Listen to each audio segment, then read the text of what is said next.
Hi, everyone. Welcome back. Dr. Brett Scher, the medical director at dietdoctor.com. So there was recently this committee meeting for the USDA Dietary Guidelines for Americans, and it was in Houston, Texas. I don't know if you've heard of it or not, but basically it's all in the lead up to the new and hopefully improved dietary guidelines that will be coming out. And they're holding committee meetings where people can come and sort of give their testimony, give their message to the guidelines committee.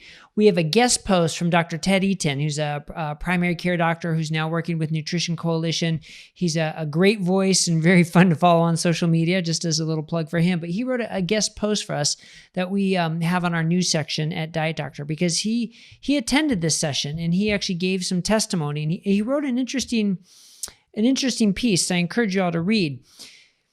I'd like to say it was overall encouraging. He tried to, conclude it with maybe an encouraging tone, but it was clear that it's not all encouraging, and not a surprise if you've been following who's on the committee and how the committee was selected.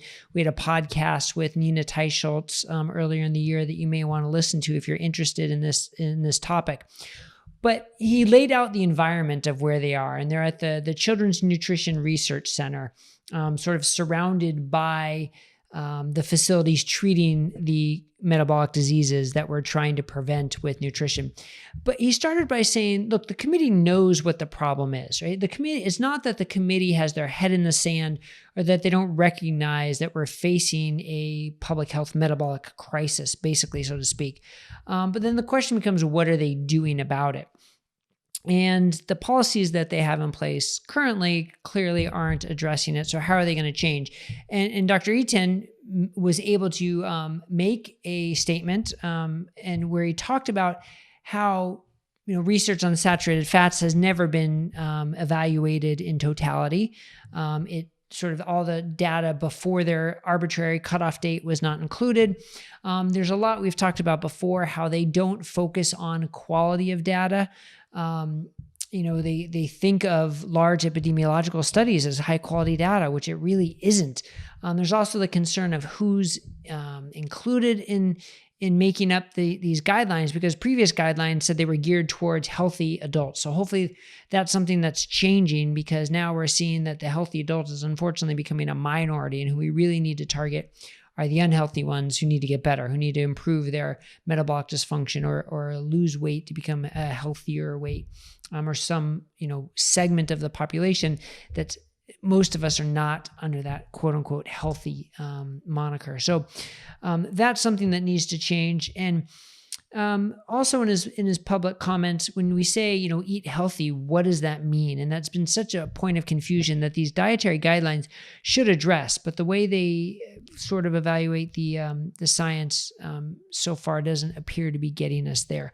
But he concludes with hope of the future, right? That he's served on committees like this, and he knows it's hard work.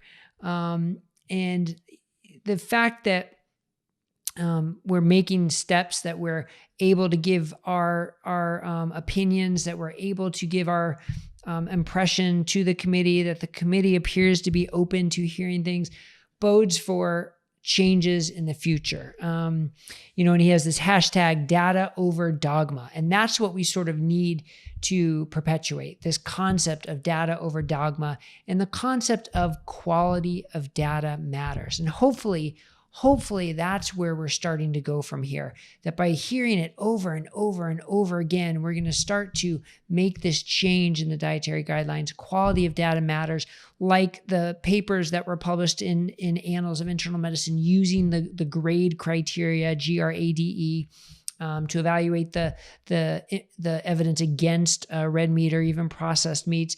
If you haven't read those posts, I highly suggest you either go back and watch the videos or read the posts about that, because that's important. And that's why at Diet Doctor, we don't just list our data and our references, but we assign a quality of the data to that, because that's where the future has to go. So thank you to Dr. Ted Eytan for writing that guest post.